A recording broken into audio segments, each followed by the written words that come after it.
मैं हूँ इखलाक महर और आप देख रहे हैं जेके इनसाइडर न्यूज़। इस वक्त हमारे साथ बातचीत करने के लिए भारतीय जनता पार्टी के state spokesperson Sunil Gupta ji हैं। सुनील गुप्ता जी, आपका स्वागत है जेके इनसाइडर न्यूज़ में। धन्यवाद जी। गुप्ता साहब, हमारे कुछ अहम सवालात आपसे रहेंगे जो जनता देखना चाहती है, सुनना चाहती है और वो इंतज़ार कर रही है कि आखिरकार। पहला तो हमारा ये आपसे सवाल रहेगा कि यात्रा जो है वो 28 तारीख को पहला जत्था जो है वो पुंछ में पहुंचने वाला है, तो उसके बारे में आप क्या कहना चाहते हैं? सबसे पहले तो मैं सारे पुंछ की आवाम को मुबारकबाद देना चाहता हूं कि यात्रा के माध्यम से हमारे पुंछ का नाम पूरे हिंदुस्तान के अंदर चलता है। पूरे हिंदुस्तान में से अलग अलग जगह में से यहाँ पर लोग आते हैं और यही लोग जाकर चर्चा करते हैं कि हमारे पुंछ के लोग कितने अच्छे हैं और यात्रा का स्वागत दिल खोल कर करते हैं और सभी मिलजुल कर करते हैं, सभी धर्मों के लोग मिलजुल कर करते हैं। लेकिन मुझे बड़े दुख के साथ कहना पड़ता है कि हम देखते हैं कि हर रोज कोई ना कोई एडमिनिस्ट्रेशन की मीटिंग होती है, हर रोज कोई ना कोई चर्चा होती है इस यात्रा को लेकर, लेकिन जहां से हम 6 महीने पहले बात होती है वहीं बात आकर खत्म हो जाती है। अभी तक जम्मू पुंछ जो हाईवे है उसके 3 टनल जो पिछले काफ़ी दिनों से तैयार है, जो ऑपरेशन सिंदूर के दौरान भी उनको खोला गया था। एक टनल चली थी, नशहरे वाली भी तैयार है, काली तार वाली भी तैयार है।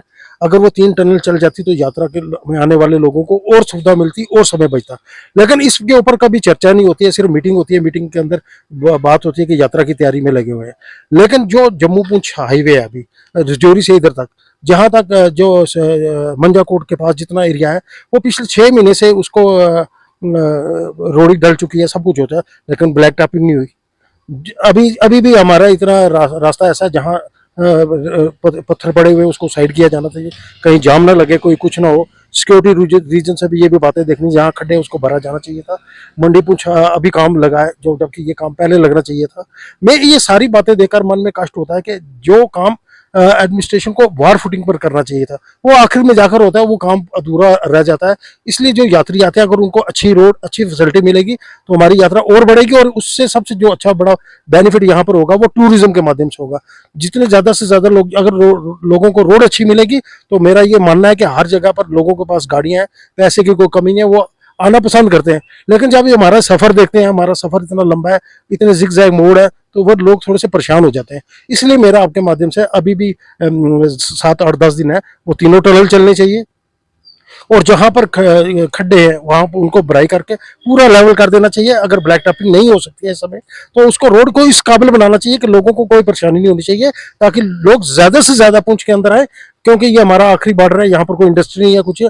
टूरिज्म एक ऐसा माध्यम है, यहाँ लोगों को इसका बहुत बड़ा बेनिफिट मिल सकता है। इसलिए मेरी आपके माध्यम से गवर्नर साहब से, सेंटर से ये अपील रहेगी, यहाँ के एडमिनिस्ट्रेशन से, खासकर रजौरी के एडमिनिस्ट्रेशन से भी ये अपील रहेगी कि ये दोनों जिलों के अंदर यात्रा आती है और इसलिए दोनों मिलकर जो अभी दिन रह गए इस पर स्पीड अप काम किया जाना चाहिए, ताकि लोगों को ज्यादा से ज्यादा फैसिलिटी मिल सके और लोग ज्यादा से ज्यादा आए और यहाँ टूरिज्म बढ़े और हमारे जो बेरोजगार नौजवान हैं, जो पढ़े लिखे हैं, उनको रोजगार मिले। जिन्होंने गाड़ियां डाली उनकी गाड़ियां लगे, जिन्होंने होटल बनाए उनके होटल लगेंगे, सब कुछ लगेगा तो यहाँ पर जितना पैसा आएगा यहाँ पर और डेवलपमेंट होगी और तरक्की होगी और ज्यादा से ज्यादा लोग आना पसंद करेंगे। इसलिए मैं आपके माध्यम से सरकार से कहूंगा कि फौरी तौर पर जो 7-8 दिन रह गए हैं इसके ऊपर ध्यान रखकर जहाँ जितने खड्डे हैं वो भर दिए जाने चाहिए, ताकि ज्यादा से ज्यादा लोगों को, कोई यात्रियों को कोई परेशानी नहीं होनी चाहिए।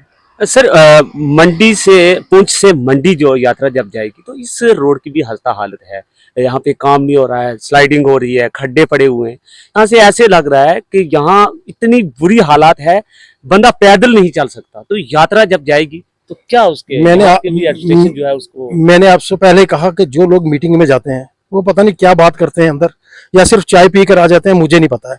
लेकिन इतने 20 साल हो गए हमें इस रोड को देखते हुए, उससे ज्यादा ये बन रही है। एक रोड आज भारतीय जनता पार्टी के राज में एक दिन में 40-42 किलोमीटर रोड बनती है, लेकिन जब हम अपने जिले के अंदर देखते हैं तो मन में बड़ा कष्ट होता है। सुरनकोट से लेकर बफलियाई तक 11 किलोमीटर रोड है, 5 साल हो गए उसको बनते हुए। जो अभी गिरफ्त के अंडर आई है तो उसको थोड़ा सा ब्लैक टॉपिंग हुई, अभी भी आधा अधूरा काम है वो। इसी तरह से मंडी और पुंछ की जो रोड है वो भी आधी अधूरी पड़ी हुई है। वो बस जब यात्रा आती है तो उसको थोड़ा बहुत काम करके छोड़ दिया जाता है। मैं समझता हूँ जो मंडी के इलाके के रहने वाले लोग हैं, जो बफलियाज वाली रोड है वो नेशनल हाईवे रोड है जो मुंगेर रोड के साथ कनेक्ट होती है, वहां पर कितने लोग रहने वाले लोग हैं, यहाँ पर लोगों की जिंदगी नहीं है। जो हमारे लीडरशिप है, चाहे वो डीडीसी हो, वीडीसी हो, कोई भी हो, आज तक कभी आपने इसके बारे में किसी की आवाज सुनी हो तो फिर मुझे आप बता दो। मेरा तो ये मानना है कि जो लोग रिप्रेजेंटेटिव बनते हैं उनको पहले लोगों की ध्यान रखना चाहिए। अभी पिछले दिनों नेशनल कॉन्फ्रेंस कह रही थी कि हमने इतनी रोडें लाई हैं, हमने इतनी रोडें लाई हैं अपने, भाई जो बनी है उसको ठीक कराओ, लोगों को थोड़ा सुख सुविधा दो ताकि लोग अमन और चैन के साथ रह सकें। अगर आपने देखा होगा कि आजकल सोशल मीडिया का दौर है, हर गांव के आदमी लोग रो रहे हैं, हमारी रोड नहीं बन रही, हमारा काम नहीं हो रहा, हमारा काम नहीं हो रहा। भाई एक एक काम पकड़कर उसको कंप्लीट करके आगे चलेंगे तो भाई कल सारे काम होंगे। अब जिस तरफ आप जाओ लोगों को यही परेशानी है। इसलिए मेरा आपके माध्यम से, अगर यहाँ पर रोडें बनेंगी तो रोड, जहाँ रोड अच्छी होगी वहाँ डेवलपमेंट भी होगा, वहाँ लोग भी आएंगे, वहाँ यात्री भी आएंगे और लोग भी वहाँ घूमने के लिए आएंगे। सर, सुरक्षा को लेकर मैंने देखा है पिछले दिनों में कि चंडक से लेकर मंडी तक जगह जगह जो है वो सीसीटीवी कैमरे जो हैं वहाँ फिट किए गए। तो क्या कहेंगे आप, पैरामिलिट्री फोर्स जो है इंडियन आर्मी की तरफ से इतना बड़ा कदम उठाया गया कि वो जगह जगह सीसीटीवी कैमरे लगा रहे हैं। देखिए, जहाँ तक सिक्योरिटी का सवाल है, हमारी सरकार इसमें कोई भी कॉम्प्रोमाइज़ नहीं करती है, क्योंकि आपने देखा होगा सुरक्षा व्यवस्था, चाहे वो अमरनाथ यात्रा हो, चाहे वो पुंछ की यात्रा हो, और भी कोई दिन त्योहार आता है तो हमारी जो सिक्योरिटी फोर्सेज है, खासकर यहाँ पुंछ जिले के एसएसपी साहब हो या और उनकी टीम हो, वो पूरा एक इससे पहले भी और आज भी और आगे भी वो पूरा बंदोबस्त करते हैं कि उनकी तरफ से यात्रियों को कोई परेशानी नहीं होना चाहिए।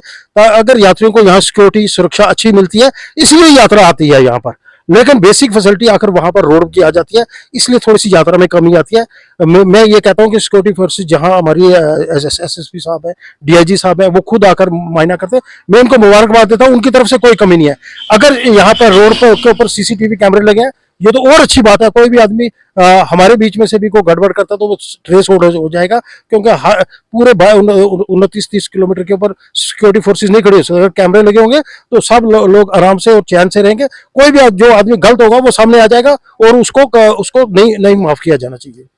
ये थे सुनील गुप्ता जी, स्टेट स्पोक्स पर्सन भारतीय जनता पार्टी के, जिन्होंने यात्रा को लेकर जो है वो छोटे छोटे इश्यूज जो थे, जैसे रोड का मसला था, बाकी कुछ और मसले, और इन्होंने साफ तौर पर एक बात कही है कि बिल्कुल ही जगह जगह मीटिंग हो रही है, एडमिनिस्ट्रेशन कर रही है, एडमिनिस्ट्रेशन क्या कर रही है, लिहाजा एडमिनिस्ट्रेशन को इस मसले पर तुरंत फैसला करना चाहिए और रोड को ठीक करना चाहिए। और साथ ही साथ इन्होंने कहा कि भारतीय जनता पार्टी कभी भी सुरक्षा को लेकर कंप्रोमाइज नहीं करेगी। सबसे अहम कदम जो है वो सुरक्षा को लेकर जो है वो एसएसपी पुंछ, डीआईजी जो है रजौरी ने जो कदम उठाया है और वो मुबारकबाद के काबिल है। आप देख रहे हैं जेकन साइटर न्यूज़। अपने मेजबान इखलाक मैर को दीजिए इजाजत। अल्लाह हाफिज़।